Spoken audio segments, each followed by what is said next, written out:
எடுத்து கரங்களை பிடித்து காலமெல்லாம் காத்து கொண்டீர், என்ன காலமெல்லாம் காத்து கொண்டீர். உம்மை நம்பி உந்தன் பாதம் உறுதியாய் பற்றி கொண்டோ, ஒருபோதும் கைவிட மாட்டீர்.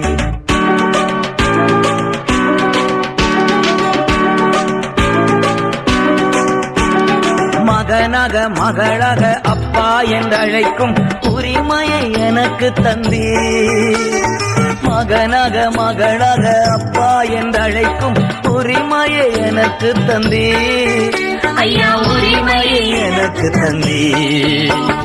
உம்மை நம்பி உந்தன் பாதம் உறுதியாய் பற்றி கொண்டோ, ஒருபோதும் கைவிட மாட்டீர்.